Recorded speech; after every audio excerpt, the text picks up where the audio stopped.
Good morning, everyone, and thank you for joining our today's session, the role of public procurement in supporting SME towards sustainable recovery. This event today is jointly organized by ACCA, EBRD, and SME United. My name is Alexandra Zaronina-Kirillova. I'm head of SME Professional Insights at ACCA. And before proceeding to the introductory remarks, let me share some housekeeping rules with you. First of all, please ask your questions at any time throughout the event by submitting the questions to Slido. And the link to Slido can be found under your YouTube player, and you can also see it on the screen now. Also, join the debate on Twitter, and you can see the hashtag of the debate on the screen. As for our agenda today, we'll start with some introductory remarks and the presentation of the findings of the report New Models of Public Procurement, a Tool for Sustainable Recovery, that will be presented by my colleague Rachel Bleetman. Then we'll proceed to the views from the European Commission by Katarina Knapton-Fearlich, Head of Unit of Public Procurement Strategy at DJ Grow. And then, just after the keynote speaker's presentation, we'll proceed to the panel discussion that will be moderated by Gerhard Humer, Director of Economic Affairs of SME United.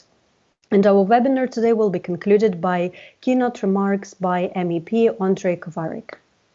And let me start with the brief introductory remarks. Well, we all know that SMEs, being the backbone of the economies everywhere around the world, have been heavily hit by the pandemic, supply chain disruptions, staff shortages, and lockdowns. Many of them were forced to completely rethink the way they operate. They had to fast-track digitalization or close their business doors. We have also seen unprecedented measures put in place by the governments to support the survival of the small businesses, furlough schemes, debt financing, deferrals of tax, rent and utility payments, and those are just some of the examples. Those measures were extremely helpful to support small businesses and keep them afloat. But given the permanent changes and the complexity, sometimes those were really difficult to navigate through. And this is where the accountants and accountancy practices supported SMEs and had a really vital role to play, navigating the SMEs through the existing support measures, helping them with the application processes, helping them to rethink the way they work. Next stage is very important, and that's the stage of planning the recovery. It's clear that support measures that are now in place by the government will be limited in time, and the governments and the business community need to think long term and need to put in place the policies to support the SMEs that would not only help their survival, but also stimulate their growth ambitions. Involvement of SMEs in public procurement process can definitely be seen as one of those measures supporting the sustainable recovery of the SMEs, providing the opportunities for the small businesses to contribute to the economy. With the right policies in place and closer cooperation between the public and private sector, it also allows to align the recovery with broader sustainability agenda, demonstrating the tangible benefits of sustainable practices to the small business sector. There are undeniably some really positive developments in that area, and the EU Council at the end of 2020 adopted a set of conclusions centered on efficient public procurement rules and practices coupled with the increased public spending.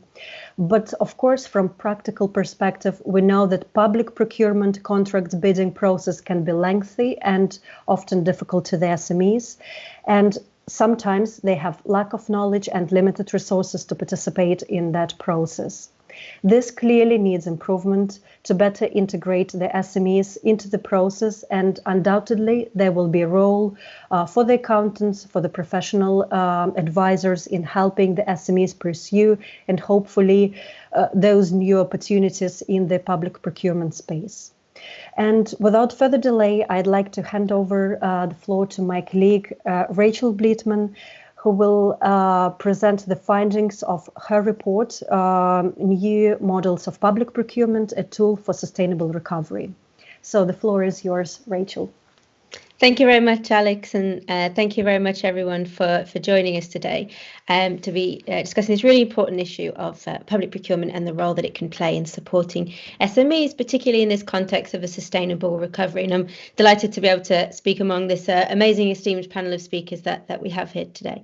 So as Alex mentioned, in December 2020, we launched a new report at ACCA on New Models of Public Procurement, a Tool for Sustainable Recovery. I believe the link there is on the slide. So I do encourage you to have a look. The report covers a number of different areas of procurement. We look specifically at procurement during regular times and also during this difficult pandemic. And we know that the pandemic has challenged governments in the way that they carry out procurement in a number of different ways. So governments were often buying from unknown suppliers under immense pressure at lightning speed, and this created a number of really difficult areas of concern around particularly fraud, corruption, and wasted funds. But the good news is it also presented us with some opportunities for reform, some opportunities to shed the spotlight again on procurement and to really think about the ways that procurement is done, and particularly about the ways that procurement can be used to achieve other goals outside of simply just procuring at the lowest cost.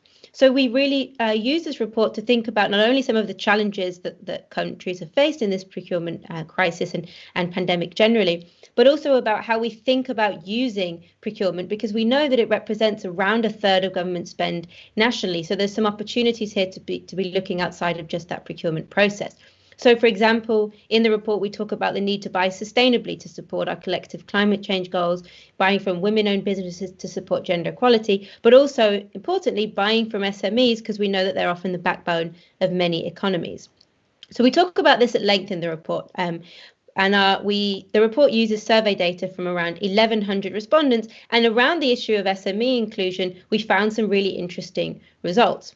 So within the European context, 45% of our European respondents told us that supporting SMEs should be a key public policy objective of public procurement.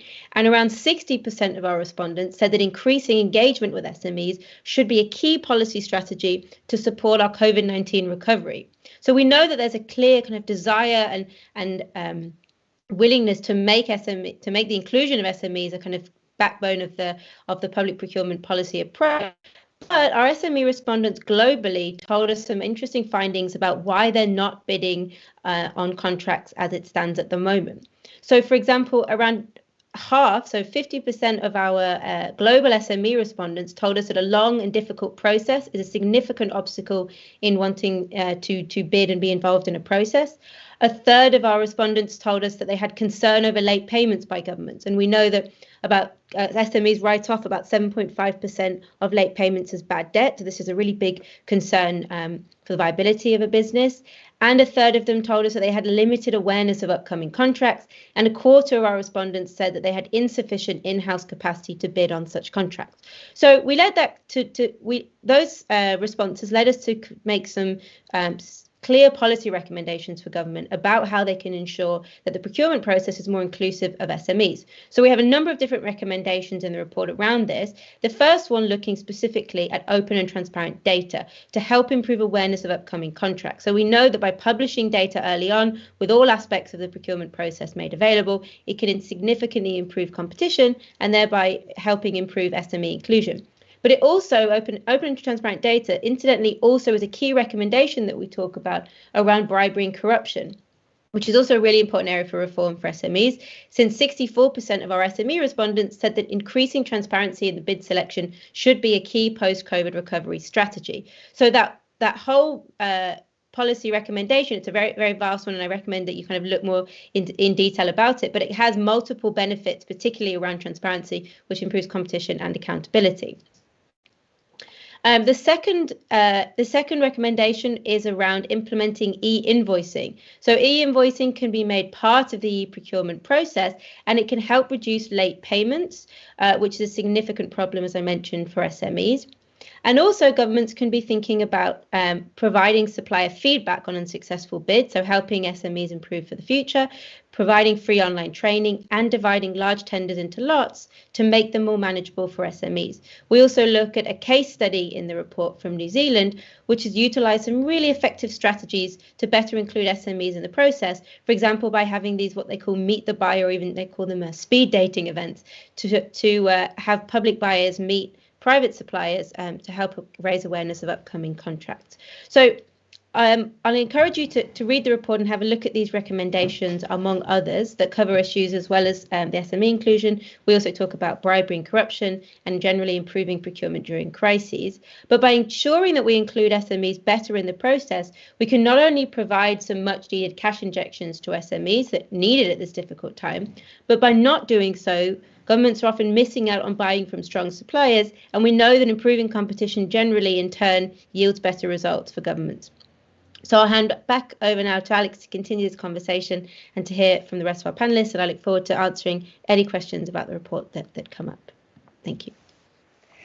Thank you so much, Rachel, for sharing the findings of the report. Indeed, the data, but also the recommendations are very interesting, and I think we'll have the opportunity to discuss that during the panel discussion more in detail. But before we start the panel discussion, I would like to invite Katarina Knapton-Wirlich, Head of Unit of Public Procurement Strategy, DG GROW, to share the views of the European Commission on that important topic. So Katarina, the floor is yours. Hello, good morning. Thank you very much for inviting me.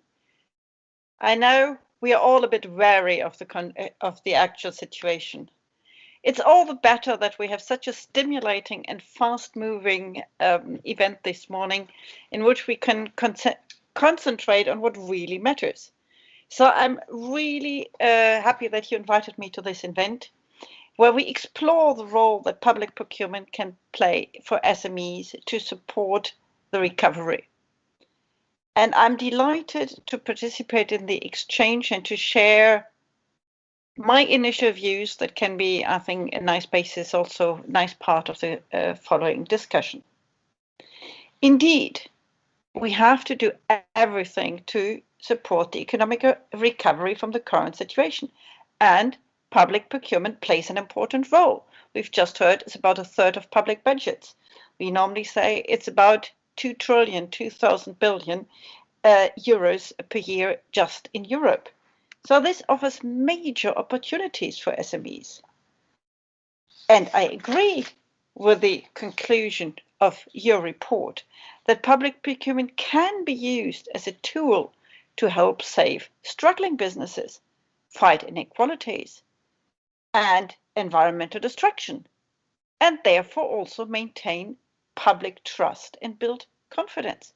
And it cannot only, it should. It really should. And procurement will become ever more important if we consider the additional funds in Europe of the recovery plan.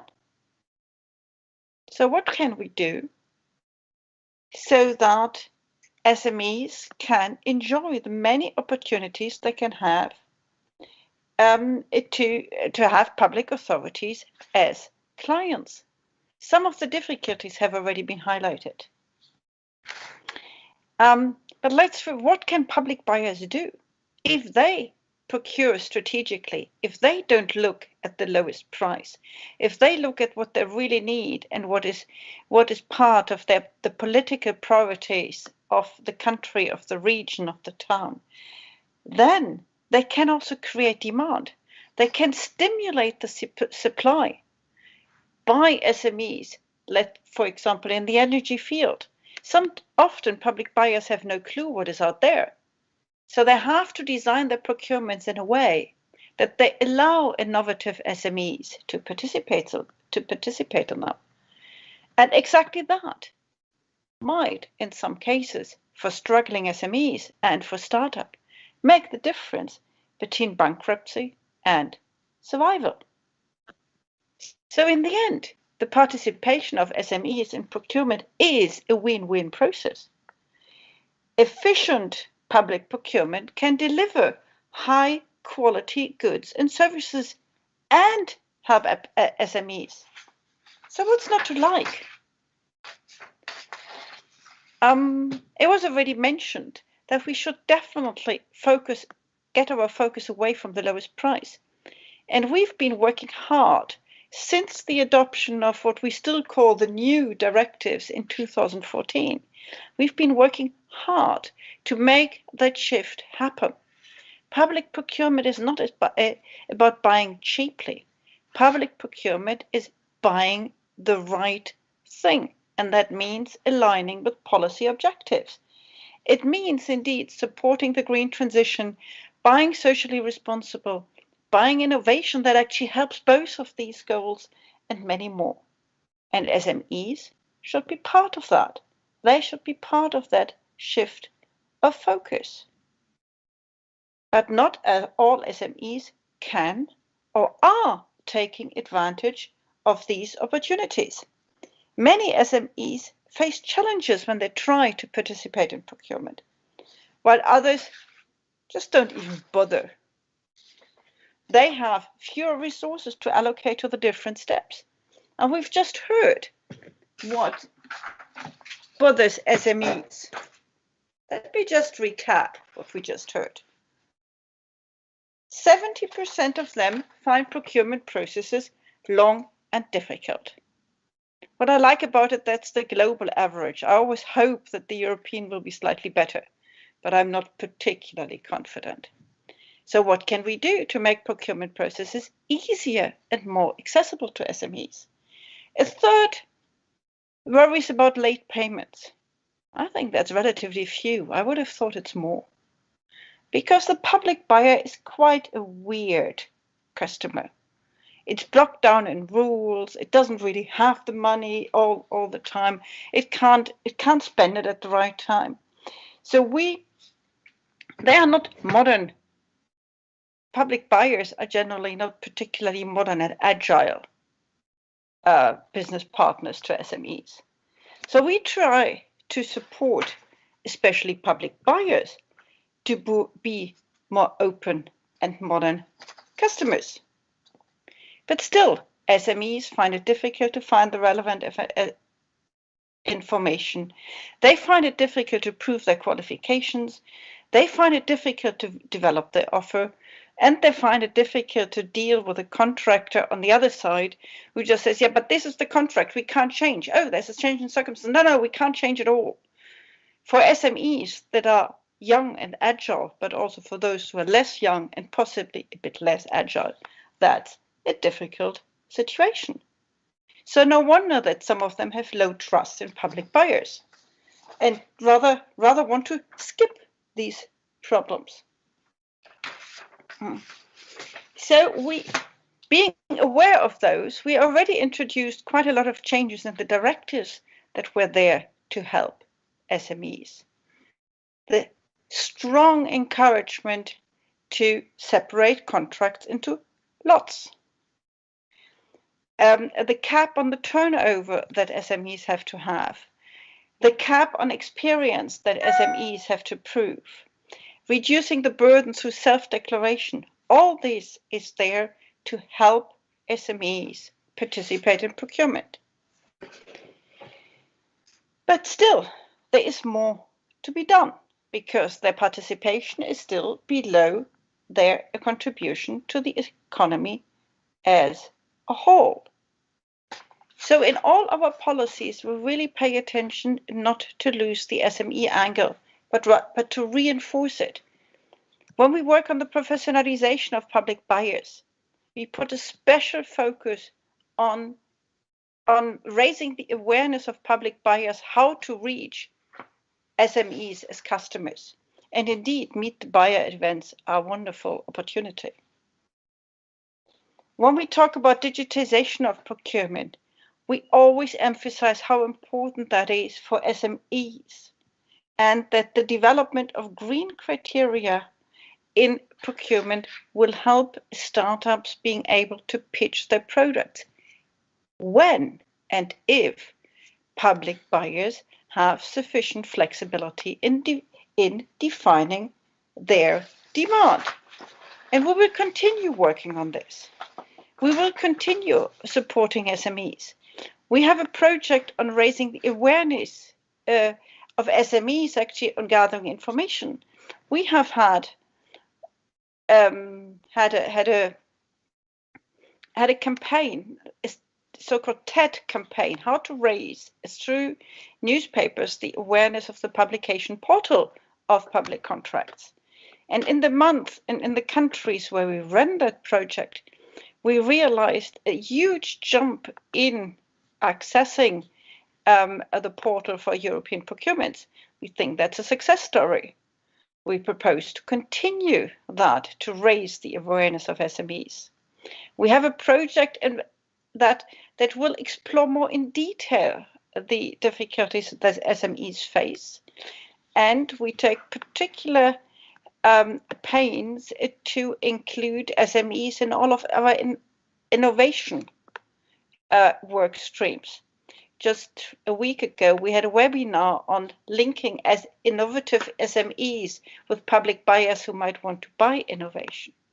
These are all avenues we're going to explore.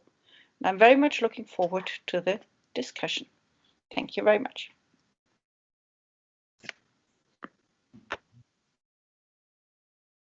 Good. Thank you very much. I will take over now and welcome all of you on behalf of SME United.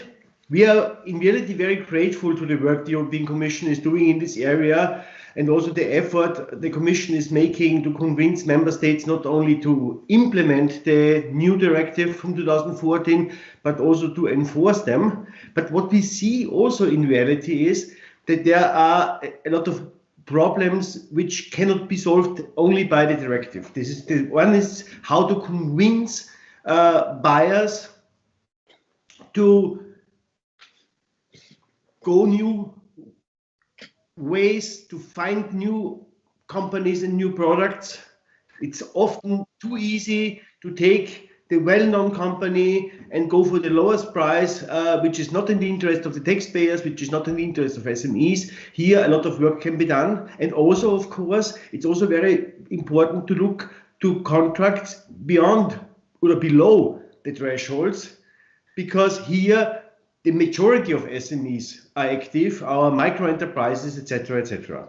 And I'm very, very happy to discuss all the problems which have been put on the table now by the two speakers before, with a very interesting panel from representatives from the OECD and the European Bank of Restructuring and Development, but also with two experts from national governments representing the buyer side in our discussion today. And I would like to first hand over to Matthew Cohen.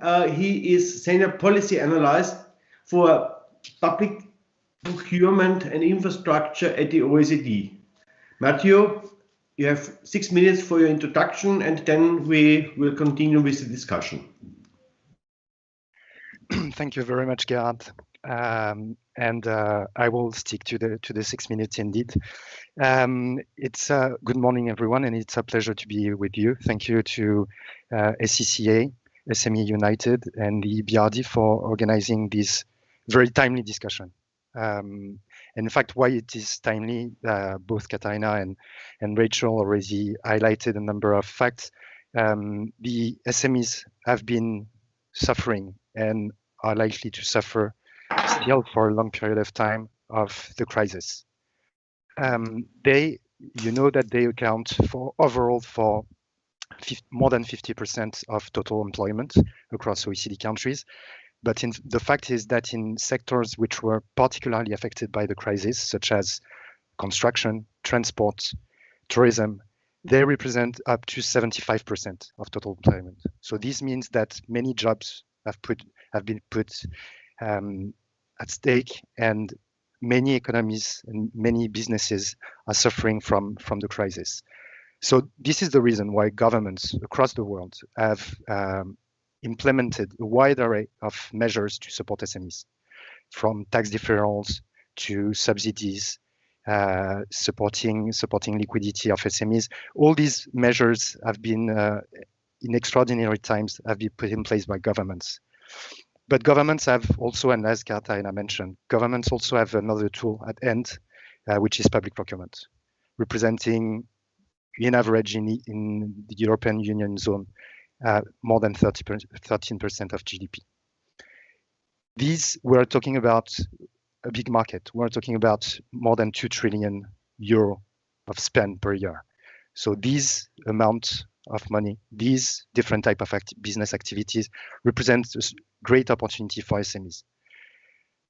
And countries, and that was the case prior to the crisis, countries have developed a number of strategies to try to attract more SMEs into public contracts, ranging from providing easing requirements for participating in public tenders to, within the European context, the division into lots of public contracts, to other practices in other countries, such as set-asides for small businesses in the US, or integration within global supply chains. For example, in Australia, they have implemented a strategy to integrate within contracts local suppliers and SMEs from the country to have those companies better benefiting from public contracts.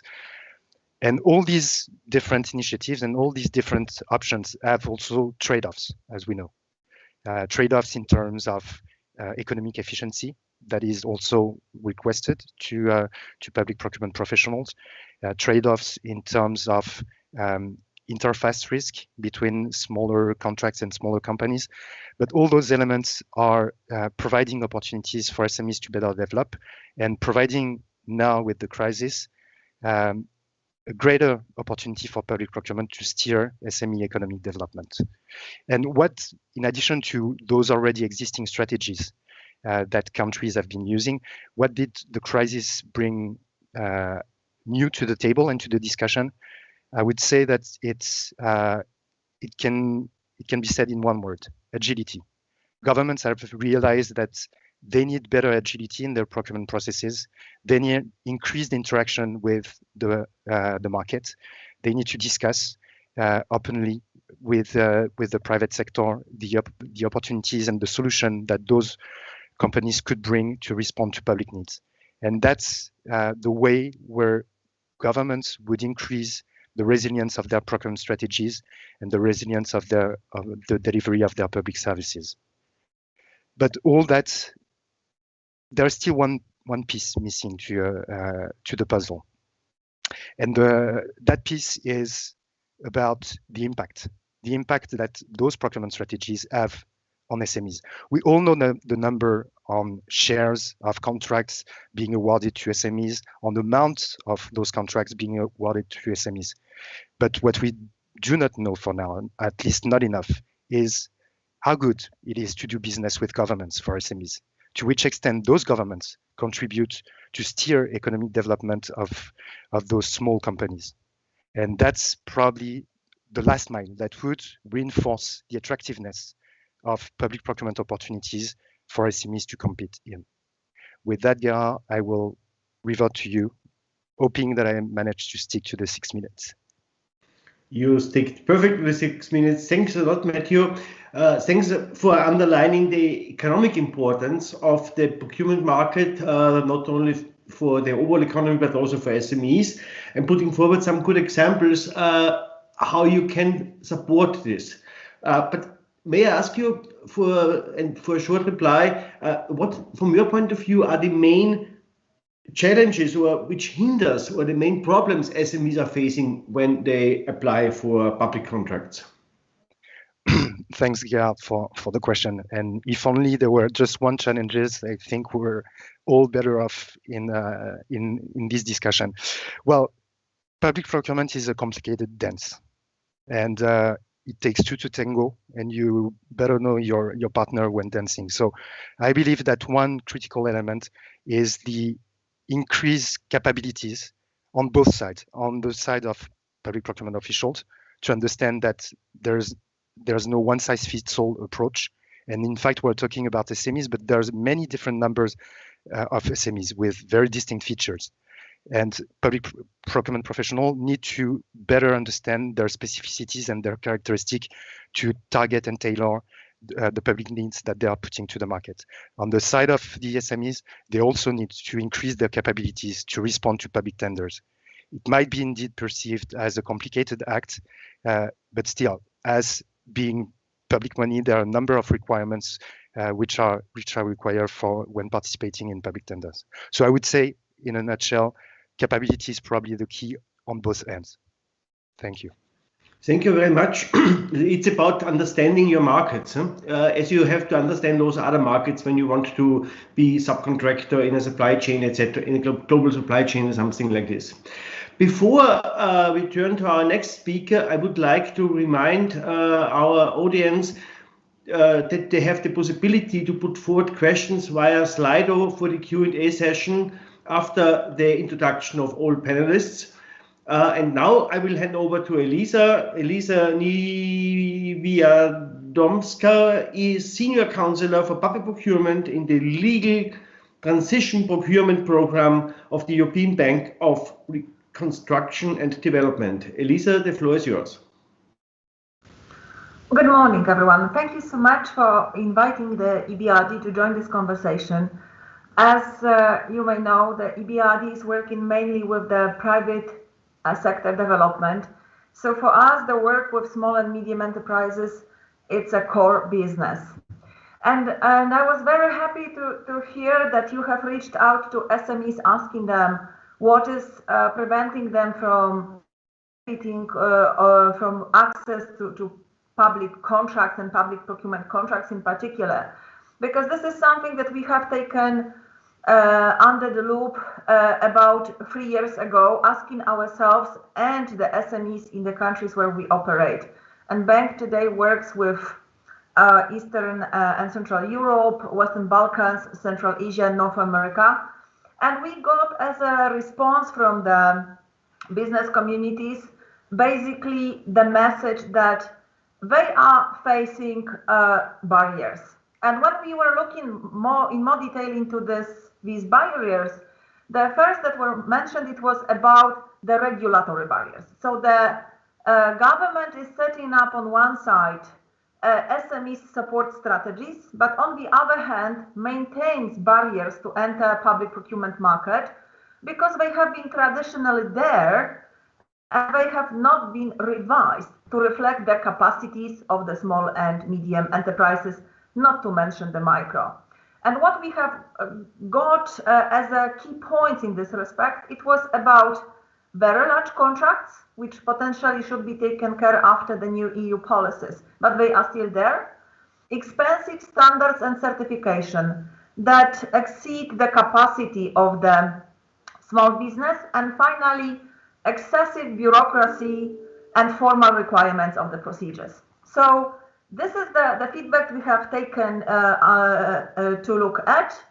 And looking at the case again, prompted by COVID lockdowns, we have asked the community and we have asked the businesses, do you think that you are benefiting from access to public procurement market in the EBRD region? And we got from them a quite mixed message, because the good thing is that the business reported much less regulatory barriers than we could have observed even 3 years ago. However, what has been emphasized, they have emphasized the access barriers, which are in terms of insufficient transparency of procurement information. They still face the complexity barriers, not on the regulatory level, but on a knowledge asymmetry level, that the public procurement contracts are designed for companies that can support and maintain bidding department. And finally, the capacity barriers, which are mainly about financial and technical requirements imposed by public barriers, which small business frequently finds excessive. So if we look at this more closely, the COVID makes us all aware that we have to perhaps rethink how the SME support strategies are formulated for public procurement. And we have to take into account that removing regulatory barriers is absolutely crucial. However, the more important thing could be, it is the question of how the government is proactive with encouraging SMEs participation in public tenders. And we have looked at what can be done and what we can promote with the countries where we operate. And the problem that we have tried to address is how to bring digitalization, how to bring online marketplaces, how to make participation in public tenders electronically easy for SMEs. And we have learning from the best in the region and in Europe, trying to set up open, easy access marketplaces where small business may participate easily and frequently. And I would like to bring to you just these two cases which are closer to the work that I do at EBRD, which is Ukraine and Tunisia, countries from very different regions, challenged with difficult economy. When we look at how they have approached creating an online marketplaces for low-value contracts, for micro-value contracts, they have followed an approach of no barriers entry. So we have the marketplace, which has limited the paperwork almost to nothing, that set up clear rules of participation and promotes competition. So we have a lot of tools for comparing offers. We have auctions. We have eBay-style approaches to selling to the government. And what is the result? Even under pandemic year, we have seen the number of small businesses and their business growing on online marketplaces. And this is the message that I would like to highlight at this occasion, because I think that it's giving us all a direction to what we can do, working proactively with small business to make a space for them in public contracts. When I started to work with SMEs, I didn't know that if a business will survive first 5 years, it will survive. But majority of the SMEs disappear from the market within 5 years. And I also didn't know that SMEs, they can reach a high-level representation on the market.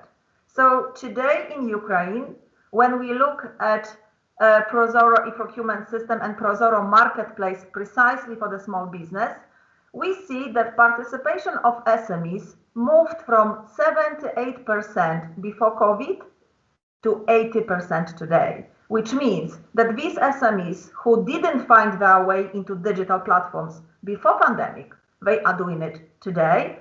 And if they have the space, they are doing it very effectively. And Tunisia is another case in favor of government. Lisa, may I remind you on the time? May I remind you to stick to your time schedule? Yes, this is the last comment that I wanted to make. Tunisia is also a case in favor of being proactive, because in their case, before they started online marketplace, they had exactly 20 registration of SMEs in their marketplace. After 12 months of promoting it to business, they had 1,000, then 3,000, and today 15,000 SMEs actively participating in this market. So I think that we can have a good case how we can address the access issue and how we can address the barrier issue and use it for other countries as well. Thank you. Thank you very much, and sorry to the audience for the partially bad quality of the sound from Elisa. I hope in the next round it will get better. Thanks to Elisa for putting the important role online marketplaces can play to include SMEs in this market, and I'm sure this is not only relevant for the countries she is working for, but also for other countries. But may I ask you, Elisa, what, from your point of view, are the most important features such a marketplace has to have to make it successful for SMEs? Well, it has to be easy to use. And when we look at what is most successful, we realize that hands-on experience of electronic bidding, electronic participation, electronic contract has to be seamless and does not require intensive capacity building. So the case of Ukraine does that you can do enrollment on the platform by watching 30 minutes video. In case of Tunisia, the government reported that they are using including training session of 2 hours run by local chambers of commerce to encourage people to go into online trade. So this is, I think, a message that I would like to highlight most, because it tells us that this is all possible, also in countries with the challenged economies. Thank you, Elisa. And I see the first questions via Slido coming in.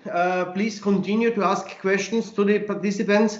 And I would like to hand over now to Philippos Katranis from the Treasury of the Republic of Cyprus to give us the view from the other side of the market. What is Cyprus doing to get SMEs on board when they tender public contracts? Philippos, you have the floor. Thank you, Gerard, and a big thanks to the organizers for giving me the opportunity to be part of today's discussion on this very interesting and current topic.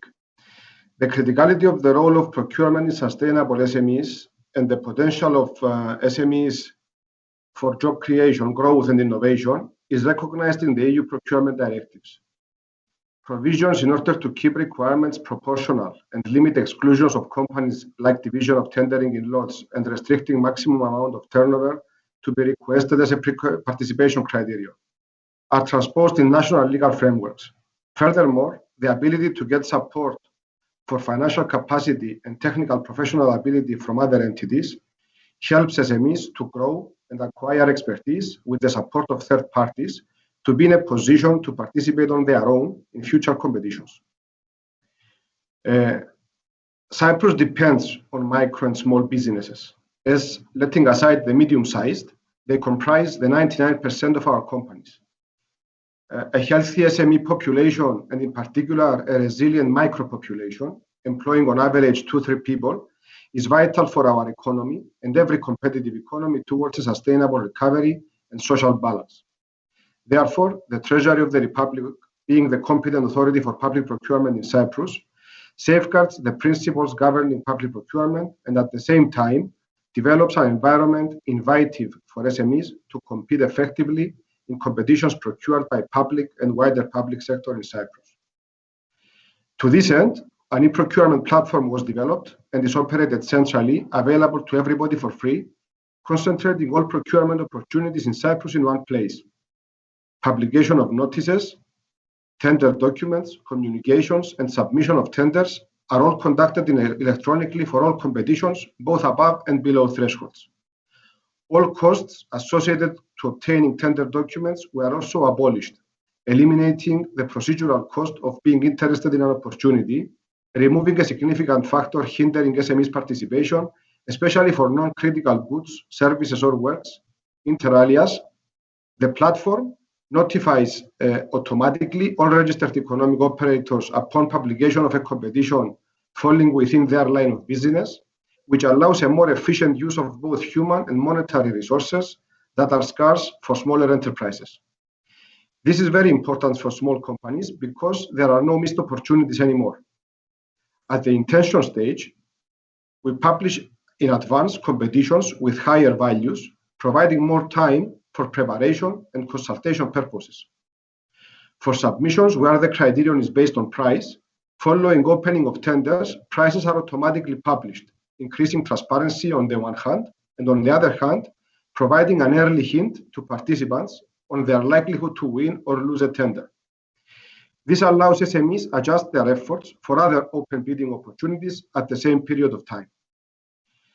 The legal environment provides for flexibility on purchases that are of lower value via the employment of simplified procedures applicable for estimated values below 80,000 euros, with some scaling on rules depending on the type of procurement and the value. Furthermore, e-Agora, an electronic marketplace, was recently introduced to give smaller enterprises the visibility and access they did not have in the past for the low-value purchasing market, which by default is an area they are fit to serve. The methodology employed to set up framework agreements was duly developed to transform a tool aggregating purchasing to an SME-friendly technique.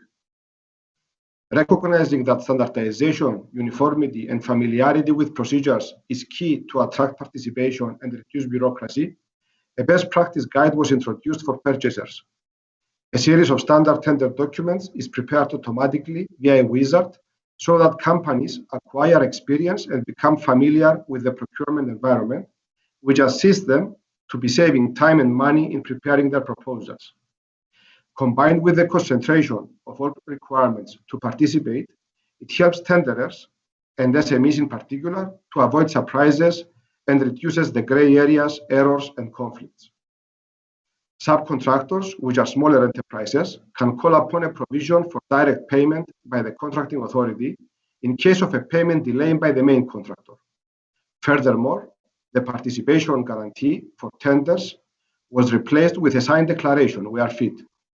There is a legal commitment also for payments by public sector in procurement contracts within 30 days. All these altogether, they are tackling another major obstacle for SME participation, which is the liquidity issue many of them are facing. Have we done everything to remove all barriers SMEs face locally? Clearly no, as there is always room for improvement. Currently, we are focusing on the introduction of professionalization in public procurement to ensure that tendering procedures will fully utilize the best practices, the guides and tools available in the public procurement market, in order to establish that procedures will be inclusive, transparent, and fair, achieving value for money. As a closing remark, I would say that public procurement needs SMEs, and SMEs need public procurement. The effort, however, should be focused in rendering the environment as friendly as possible for SMEs to participate and compete, but under no circumstances should competition be distorted to favor anyone. Open competition is the driver behind making companies more competitive, more efficient, and is effectively giving them a chance to grow and create employment and value. Especially in the case of an island like Cyprus, where smaller enterprises are bordered by the limited size of the market, and expanding their businesses abroad is both costly and difficult, we have to keep improving ourselves to ensure a level, fair, and transparent playing field. That's it from me, Gerard. Thank you, Philippos. Also, thanks for sticking to the time slot. You have, I think, very well explained how important the competition is for a good outcome of public procurement procedures. And also, thank you for putting on the table the efforts your government is making to get SMEs in the market and to compete for contracts. You mentioned also this SME-friendly framework agreements. What, from your point of view, are SME-friendly framework agreements? And do you have also an example for it? Yes, thank you, Gerard. In Cyprus, we have established a center of excellence for procuring centrally framework agreements. Small size helps because we don't have many framework agreements that allow all contracting authorities benefit from economies of scale and save significant administration costs. When designing a framework agreement, we source the market to determine the appropriate type of the agreement, the number of operators to participate, the awarding mechanism, and more importantly, the market actors, including the micro and small companies that could potentially participate in the competitions. As a matter of principle, the competition is structured in a way to cater for the SME particularities in each industry, and more specifically, local, micro, or small producers. They are encouraged to participate via communications, collective meetings, and segregation of tendering either geographically or by category of items to avoid exclusions due to the capacity of the market players. Framework agreements, in our view, due to their longer duration and steady operating environment, can be employed as a tool to increase SMEs engagement in public procurement. For example, we have the army, the hospitals, the social welfare shelters, and the prisons that have similar needs for supplies to feed the people under their care. When setting up the framework agreement for food supplies to cover everybody's needs, while sourcing the market, we had identified that there were many small farmers, local producers for products like yogurt, fruit, etc., that could not participate if tendering was conducted in one total bulk or if it requested servicing island-wide. Therefore, we decided to categorize the products into more than 30 different lots, and some even by district, allowing small local producers to participate and compete to serve the needs in proximity to their businesses. We also run mini competitions every 12 months between those pre-qualified to give them more opportunities to improve and win during the validity of the framework agreement. This proved quite successful as we managed to have many winners, securing at the same time better value for the money spent. Furthermore, as an extension to the e-procurement system, e-catalogs and e-ordering modules were developed, via which the winners in some framework agreements are guided to create and upload electronic catalogs for free and are enabled to transact with purchases electronically, gaining familiarity with e-commerce practices and benefits. Representative of how this provides a boost to e-government and e-commerce, especially for smaller companies, is the case of our first upload of an e-catalog and the processing of an electronic order that came from an SME in the stationery industry, which at the time did not even have a website. So this is our strategy and our experience. Thank you very much. And last but not least, I will hand over the floor to Paul Quinn from the Procurement Office of the Ireland government, and ask him to present us his experiences with support measures to include SMEs in the procurement market. What works, what doesn't work? Paul, the floor is yours. Thank you very much, Gerhard. I hope you can all hear me, and good morning from Ireland. I'd like to thank the ACCA for inviting me here today to talk about how we can create a better and more level playing pitch for SMEs under public procurement. So I have a couple of images to show alongside, so I'd ask if the colleagues could put up the first slide for me, please. Just a little bit of, first of all, about the Office of Government Procurement. We are an unusual organisation in Europe in that we are both a national authority providing the policy framework for government and the underpinning ICT systems, but also a central purchasing body delivering a suite of buying solutions which encompass billions of euros on an annual basis. We have a suite of over 120 frameworks, and I'm the government CPO. I think the challenge for me looking forward is how do we create public procurement 2.0, as I would call it. Public procurement has proven itself over the last year or so to be responsive, agile and resilient during the pandemic, supporting not only the needs of the medical system, but also ensuring that the education system could move online, that businesses and the labour market could receive the appropriate supports during the difficult times that we've had. But where does public procurement go from here? It can be, as colleagues have already mentioned, a huge enabler in terms of a stimulus in the economy. In most of Europe, public procurement represents somewhere between 10 to 15% of GDP. So it can be a huge enabler for businesses, but also can lead in terms of change. There will be, again, looking forward, continued economic uncertainty. While we are all very confident with the vaccine programs that are rolling out nationally and internationally, we still don't know where businesses will entirely land and where losses will undoubtedly reside. The recovery is being planned, but we can expect that public finances will be further constrained going forward. Businesses themselves will have thinner balance sheets, so risk does need to be looked at.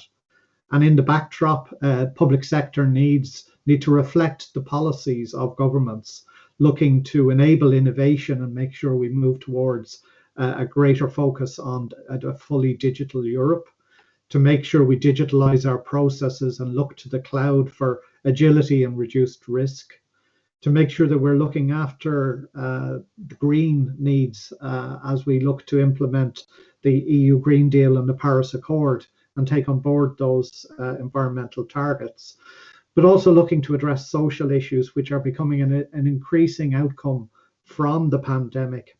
We've seen very significant youth unemployment in most economies as the hospitality industries and retail have been badly impacted, and how they will come back is a question. So the next slide for me, please. Therefore, public procurement has to continue to perform its balancing act under significant public and parliamentary scrutiny. On one side of the balance, you've got public bodies who are now going to have to live within tightened budgets, who want to ensure that they deliver tangible value for money for taxpayers, who want to make sure that they gain the benefits of aggregation, and critically want to manage risk. But on the other side, policymakers want public procurers to deliver environmental and social benefits, to enable innovation and promote SME engagement in procurement. These things are not irreconcilable as aims, but they are challenging and require buy-in from all of the stakeholders. Ireland, like many economies in Europe, is very much SME driven, and out of every 1,000 businesses in Ireland, 997 of them are SMEs, and they provide 2 out of every 3 jobs in the economy. Next slide, please. So how do we create that elusive level playing pitch for public contracts, making sure that we observe transparency, equal treatment and non-discrimination? In Ireland, I think we've built a very strong platform to move from. We already have a very strong engagement with the industry bodies, and our Minister of State chairs a quarterly meeting with the industry bodies. But also we've established significant policy initiatives and operational supports, and I'd like to talk about those in a little bit more detail now. The first of those is Ireland is unusual in that we've brought together policy and operations. So my office has the policy mandate for government, but also significant operational responsibilities as well. So the old days of fire and forget policy making, where policies were launched from a central government ministry, usually finance, and sent out into the ether to be implemented, those days are gone in Ireland. And our policy people sit with our operational people, giving better grounded policy making and better and more consistent implementation. In terms of those policies, particularly to support SMEs, we've implemented both push and pull factors. The push factors are there to encourage public bodies to openly engage with SMEs. So, for example, since 2010, we've had national tendering rules whereby all service contracts in excess of 25k or goods contracts in excess of 25,000 euros and all works in excess of 50,000 euros must be tendered. They must be tendered on the single national electronic tendering platform. And at this moment in time, 75% of all the published competitions on the tendering platform are actually below the EU threshold. We also need to make sure that there is a strong audit process in place to make sure that public bodies are actually fulfilling their obligations, both in law and to policy, making sure that our parliamentary system and the accounts committees in particular within the parliamentary system are focusing on ensuring that non-competitive procurement is being looked at and addressed. And finally, from a push factor perspective, we've integrated public procurement responsibilities on the governance standards of public sector boards, so they now have to report on public procurement performance. From a pull factor perspective, we've also addressed measures to ensure that SMEs are attracted to government procurement. We've made sure that we use open tendering. Ireland has a really high level of open procedure tendering to make sure that our selection and award criteria are transparent and that we use MEET criteria. So, for example, within the OGP frameworks, MEET is used on 98% of all of our framework competitions, with a mean quality rating of 60%. We also have made sure that 80% of all our frameworks have 2 or more lots. In addition, we've looked at... I'm afraid, Paul, you have to sum up. Okay, so we've also made sure that we've implemented proportional requirements, looked at our process design, and particularly, as colleagues have mentioned earlier, focused in on liquidity. From an operational perspective, I'll just mention 3 very quick things, Gerhard. One is we've implemented a professionalized buying environment with 5 central purchasing bodies who are focused on specializing in public procurement. And we've also made sure that we're educating bidders to make sure that they have the right kind of skills. And we've also focused on making sure that we bring that transparency data to the table and publish reports on it. So a very strong set of moves that really help SMEs bid for public contracts. Thank you, Gerhard. Thank you, Paul. And I think it's not by accident that we have 2 representatives from rather smaller countries presenting their efforts to keep SMEs on the market, because there are not so many big companies you can rely on, and therefore involving SMEs is important. From your experience, Paul, if you want to recommend to someone else to improve the situation, what would your 3 key areas where other governments should work on to improve SME participation?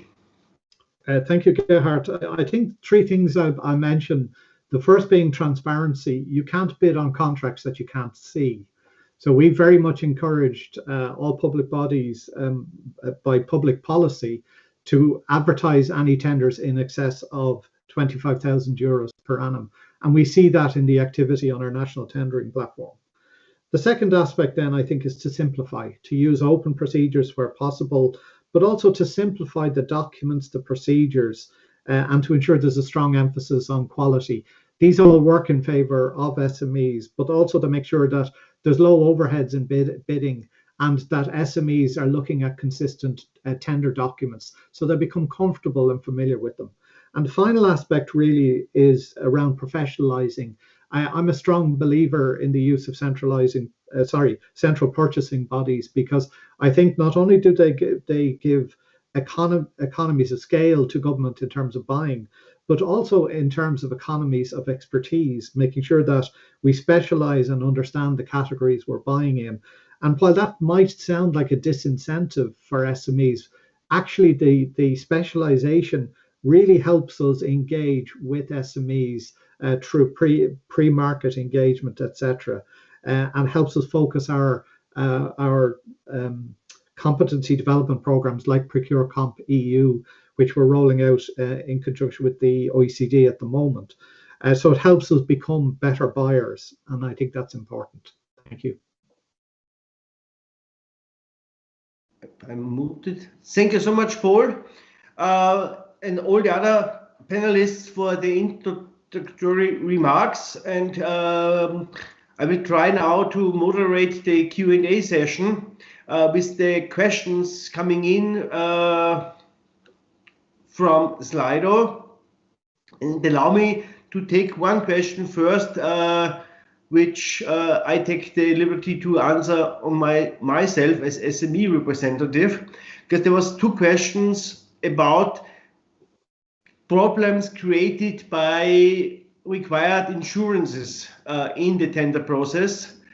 And I can only confirm that this is very often one of the complaints we hear from SMEs, that they cannot afford to provide these insurances, or they are too expensive for them. But Paul and Philippos, if you want to add something in your round on this topic from the point of view of the buyers, please feel free. There's another question coming in. It's about, is there evidence of public bodies preferring to use local and long-standing suppliers? If so, what are governments doing to prevent it? And this is also in line with a question, with 2 other questions I received. it's in relation to contracts below 25K. There's many contracts for micro enterprises. How do you incentivize your purchasing officers to engage with sellers who are not already known by the public sector buyers? And how you mitigate the buyers' inertia to contract preferable to those they know already and where the risk is lower? I think this both questions are going to Philippos and Paul. Yes. Philippos, want you come in shortly? Yes, Gerd, if I can make a distinction here in purchasing patterns and the way you should address purchasing. It doesn't mean that one size fits all. So you have to segregate and distinguish between purchases that are critical for the organization or are risky purchases.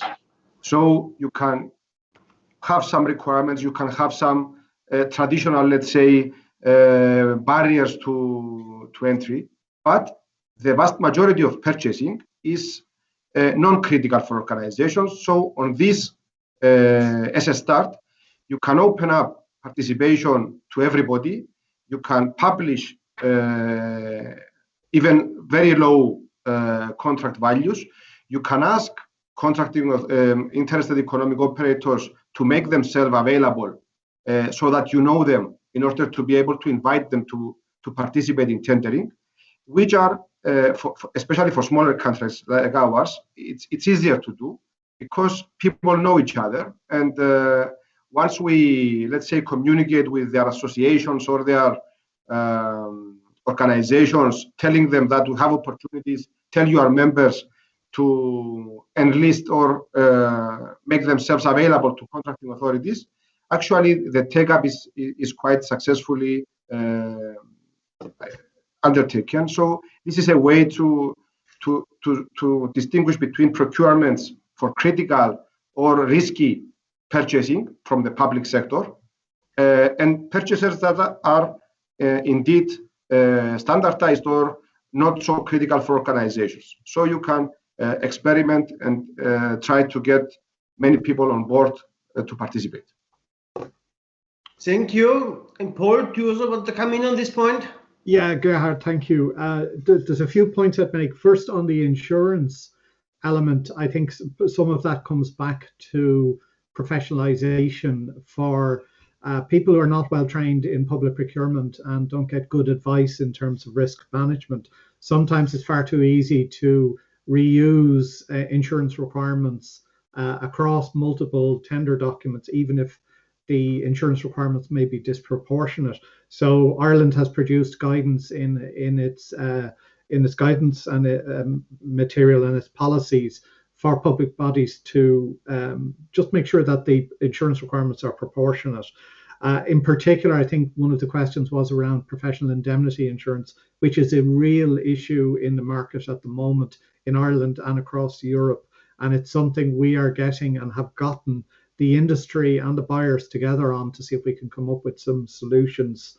In relation to local purchasing, again, it comes back to what I said earlier. It's around transparency, making sure that public bodies are, their feet are being held to the fire, is how I put it, to make sure that they are actually meeting their obligations to openly tender contracts.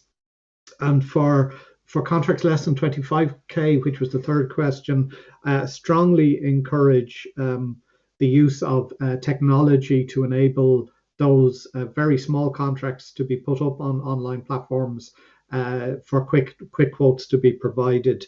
As Philippos already said, mainly they're low risk. So why try and make them too onerous? Thank you very much.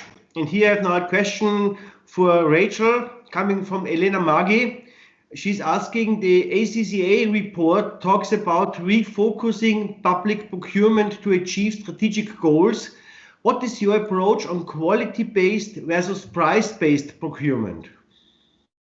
Yeah, thank you very much for the question. It's a really interesting one, and I think I'd start by saying in the survey that we carried out, we found that fewer than 1% of our respondents, that's 1,100 respondents, and fewer than between 1% and 2% said that that procurement cost, the cost of the contract, should be the only relevant criteria. So it was really clear from the get-go that the cost was on its own shouldn't be the only thing considered as part of a contract going forward. So we tended to take the MEAT approach that you often hear about at the European level, to think broadly outside of simply price and quality. Now, obviously, those two are two aspects of a contract that are really, really important. But the important aspect of when we say the word refocusing is that we're talking about price, quality, but we're also talking about all these other aspects that need to be evaluated alongside it. So the way that term refocusing is used is to think about trying to achieve these goals towards sustainable recovery as part of the reforms we make to public procurement. So thinking, for example, about supporting, as I said, supporting sustainable companies, supporting SMEs, supporting gender equality, other minority-owned businesses as well. So that's the term refocusing, to kind of move outside of simply price and quality. Hope that answers it. Thank you, Rachel. And now I have a question for Katharina. One of the audience coming in was, what is the European Commission doing to ensure that national governments' procurement policies are compliant and supportive of SME participation? A little bit general, I agree. But I would like to put it forward to you. No problem. But mostly talking, trying to convince, engaging with them in webinars, in bilateral contacts, in stating over and over again how important it is to have SMEs as customers, and to adopt the procurement policies that allow for it. It's a long-term project of over and over making the message, because the message doesn't change, and there is no obligation for public authorities to be particularly SME friendly. There's a lot of encouragement to do so. So Mathieu mentioned also measures that exist in other countries around the world that actually have clear SME advantaging in procurement. We do not have that in the European Union, and it is not one of our policy goals to have set-asides for SMEs or similar things. So that it is a way of convincing member states that that's the right way to go. That's what we have. There's also an additional question to you about financial support. Someone asks that it is evident that this is much too burdensome to participate in such contract calls. Is there any consideration at European level to provide financial support to buy assistance for SMEs? For the time being, we rely on the financial support and the help that's often provided at member state level. There are several member states who have vast networks of helping SMEs participate in procurements, and they are closer actually to the national procurement systems. We have a directive, but the directive still needs implementation by member states.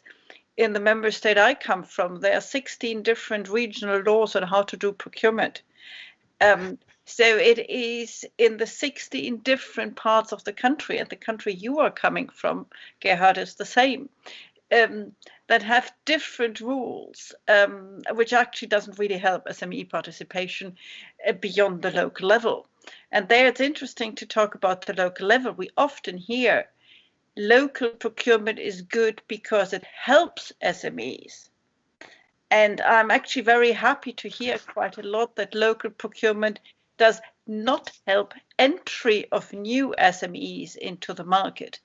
But there's often a policy trade-off for the local policymaker, for the local buyer. If he reaches out to broaden his vision, to broaden his appeal to others, that might not be particularly helpful for his own future. Thank you, Katharina. And I would like to ask if Elisa wants to come in, and I also have a specific question for her. your experience, what can be done to minimize the use of corruption during the bidding and winning process for contracts? Thank you so much, Gerard. I would like to chip into the previous question, if you would allow me, because you were asking what Commission does to promote the SMEs access to the public procurement market. And I have to here make a full clearance in terms of that what I do, learning from Cyprus, for instance, because Philippus knows very well that we have been looking very carefully how Cyprus manages small business access to public procurement. We are learning from countries that embrace the SMEs community for our public procurement contracts. And we use EU funding and EU digitalization programs to build the new platforms. So I can say to you today that we have brought the idea of online marketplaces that are used in Italy, in Cyprus, in some of the EU member states, in Western Balkan, in Eastern European Partnership. This is courtesy of the clear EU support for making it happen. Otherwise, it wouldn't be possible. And speaking about how to prevent corruption when you want to open public procurement contracts to everyone, I think that the answer is very simple, and the answer is in making the public procurement information and public procurement hour information open to the public. We are now today in front of the new EU policies on open data. Lisa, we hear you very badly. We hear you very badly. Can you turn off the camera? Maybe then it's better. We have a, yeah. Is it any better now? No, it's not better. Oh, I'm so sorry. What I was saying, we can learn from practical example that if you combine electronic procurement with open data on public procurement information agenda, that you publish all opportunities, as it was mentioned by Paul before, publishing opportunities from micro value, making information about these opportunities transparent and accessible without registration for anyone interested, and then publishing the awarded contracts and giving people the opportunity to learn about these available options. I think that this is key not only to strengthening competition, bringing more businesses to the market, but also increasing trust and preventing corruption to happen. I know that Ukraine is perhaps an overreacted story, but if you would look what has happened when government started to publish every opportunity from literally 1,000 euro, make these awards available online to check for everyone interested, including business, we have seen that number of companies participating in public procurement electronically moved from 20,000 in 2016 to 240,000 today, which means that they can trust the system. And if they can trust the system, it means that they have a business there, they compete successfully, and they are using competition to their advantage. Because it's clear that we have here the same story as Chilean government experienced. More transparency does not mean higher prices or less competition, the opposite. And if you have more SMEs participating in procurement, there is this great research run by Chileans that tells us that actually the government saves more than when the SMEs are participating in the tender. So we have a very clear-cut policy message, what we can do. Be more transparent, be more open to competition, and don't require formal documents from SMEs because they struggle. Okay, thank you very much. And I'm really afraid that we have to come to an end of this discussion.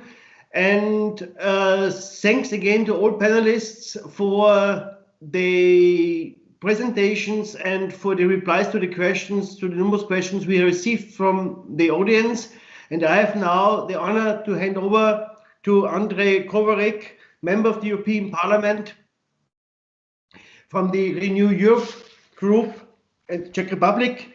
And Andrej, I would like to invite you to make some concluding statements on this topic of today.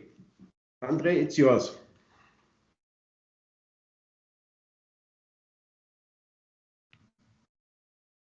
Do we have him? Andrej, are you there? Ah, here. Perfect. Yes, Gerhard. Then can you hear me? Can you see me? Yes, we see you and we hear you. Perfect. Okay, perfect. Thank you very much. I hope that everything is working fine. Thank you for the invitation. And actually, I would like to congratulate the ACCA SM United together with EBRD for organization of this event. I think it's actually a very important issue that we discussed, and I was very happy and glad to follow the contributions from the respective speakers, but also the debate and basically the key points that all of you had to say. I think it was very valuable discussion, and would be definitely useful to come back to this topic also in the future. I think, and it has been mentioned, let me maybe touch upon some of the issues that I find very, very useful and maybe would also deserve a more broader discussion, which we can do in the future. But I think now the key is to see the importance of public procurement as a tool, which would be part of the solution of the European recovery. We have agreed in the European Parliament, but also on the level of member states, on a number of recovery instruments, but also a number of instruments under the multi-year financial framework. And these will be one of the key pillars of the European recovery coming from the public sector. And in order to make sure that these programs are implemented as planned, we definitely make sure that part of the implementation process goes to and through the SMEs. So we see maybe the growing importance of the public procurement process in these times, in this period, but also in the future. And I think, and it has been also mentioned a couple of times, it is crucial also to see not only the legal part of the public procurement process, but also, let's say, the practicability, the implementation of it.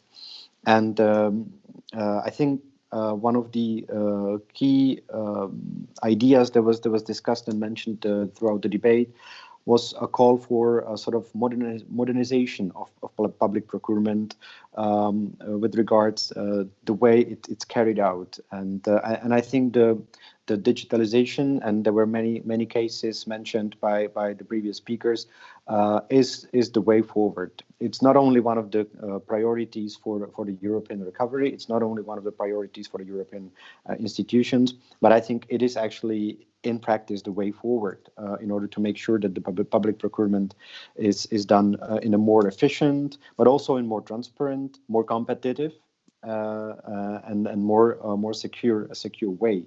I think it can actually cover the entire process from the access to information for SMEs on opportunities. It can sort of streamline and make more efficient the process of presenting the bids and actually going through the bidding process as a whole, the contracting procedures, but also, and I have to mention the example from the country I know the best, the Czech Republic, also during the implementation of the public contract, when tools such as e-invoices or e-invoicing can help actually to make the relation between the public contractor and the implementing SME much more efficient. And I think this is also something that we should bear in mind and see how we can not only fasten the procedures but also make them less burdensome, and in the end also cheaper for companies to go through. Another point that I think was also mentioned by the EBRD representative, and I think it's an important one again, is a sort of a capacity for SMEs in order to take part fully in public procurement and public contracting processes. I think it has been mentioned as sort of a asymmetric capabilities and capacities between large companies and small and medium-sized enterprises. The difference between those companies who can actually afford and have in-house a bidding department compared to a company that is actually a small one and is focusing on its core business. And I think we should here try to think. And I think the representative from the European Commission, mentioned that part as well. We really need to focus on how we can build capacities for the SMEs to actually effectively compete and effectively take part in public procurement. Can we help them to actually build those capacities? Can we help them in preparing the documentation, overcoming various administrative requirements, etc. And if we can do that, how we do it, so that it's the most effective way we can see. Again, I think if we, for example, come back to e-procurement procedures, this is something that can definitely help the companies to enhance their participation in public procurement. But also, I think we should be also clear. And I think one of the questions in the debate was about it, comparing, let's say, the quantitative criteria of public procurement assessment, evaluation, such as price, with qualitative criteria. For example, we mentioned sustainability, but there are also others. And make sure that these rules, these especially the rules for assessment, are also clear for companies, so they know what to base their bid on, and what actually are they supposed to provide to the public authorities. And maybe last point that I wanted to raise before being too long, and again, I think it was part of the discussion. It's the promotion of competition and transparency in the public procurement. I also have personal experience from public administration some times ago, where we launched a digital marketplace for public procurement. Again, a good example on how we can actually make the public procurement procedures more competitive, but also more transparent. And as it was mentioned by one of the speakers, the issue of potential corruption risks were also decreased by implementing such tools. So to wrap it up, again, I think, as I said, very, very topical debate, very, very important one. Number of key issues that were raised. In my view, especially the digitalization, but also to help the SMEs to take part in public procurement procedures. And I think, as it was mentioned by previous speakers, this is also a good opportunity under the recovery procedures and under the recovery efforts in Europe to make sure that the SMEs are fully on board. And we, as politicians, but also as representatives for various stakeholders, should make this a real priority. Thank you. Thank you so much, Andre. And I know that SME always can count on you on many different topics, and also on procurement. We are coming now to the end of our conference, and Andre was right that we should have much more time to discuss the different aspects. However, I would close the conference by asking all your speakers, one sentence, what would your key policy recommendation to improve access of SMEs and participation of SMEs in public procurement? I would like to start with Rachel. what is your key recommendation? Thank you. To keep it brief, I would say that back to the old kind of important policy we've heard throughout this about open and transparent data, particularly around implementing the open contracting data standard that we mentioned in our report, because it not only helps to reduce things like bribery and corruption and create a better auditing trail, but it also allows for greater competition in the process, and importantly, is a really effective way of ensuring SMEs know about upcoming contracts. Thank you. Thank you. Katharina, I will not ask you what the Commission should do. I will ask you what you would recommend to national policymakers.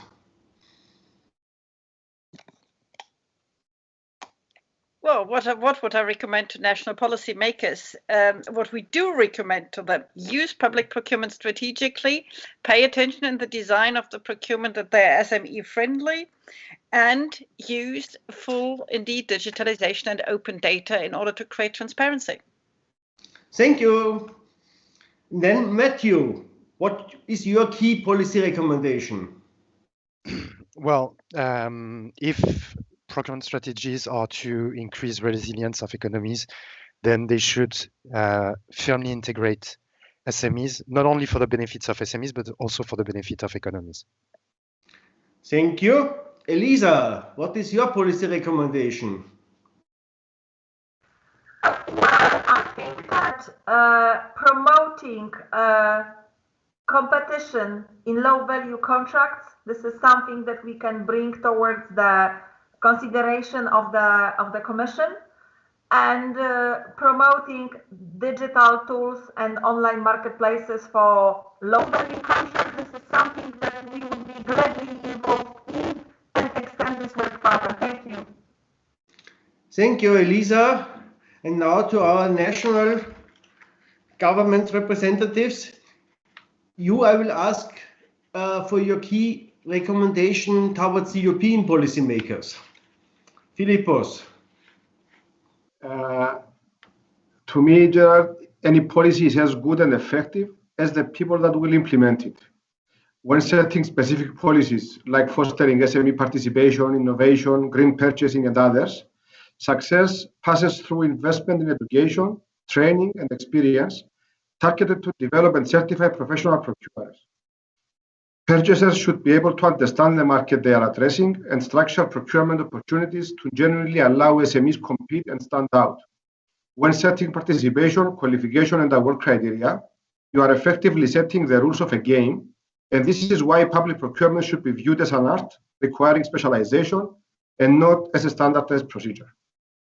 Thank you, Philippos. And then Paul, what's your key policy recommendation?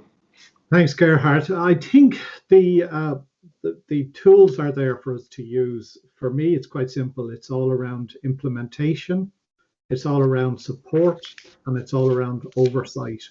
Unless we have all those three together, then the policies and the tools themselves are of limited value. Thank you. Thank you, Paul. And Andre, do you also want to come in last for a sentence? Thank you, Gerhard. From the Commission. Thank you, Gerhard. I would basically stick to my message from the concluding remarks. I think let's make sure that we tap fully the potential of digital technologies on both sides, be it the public sector and the SMEs for the public procurement, and also let's make sure that the SMEs are full-fledged partner in carrying out the public policies.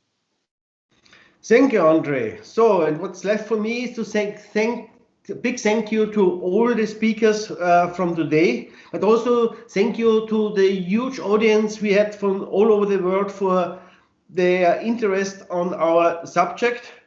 And of course, thank you to our co-organizer, and at first to Cecile for organizing this event in the perfect way we are used from her. Thank you very much. I wish you all a good day and a nice afternoon, and I hope we see each other again when we discuss this subject more in detail. Thank you very much, and bye-bye. Bye-bye.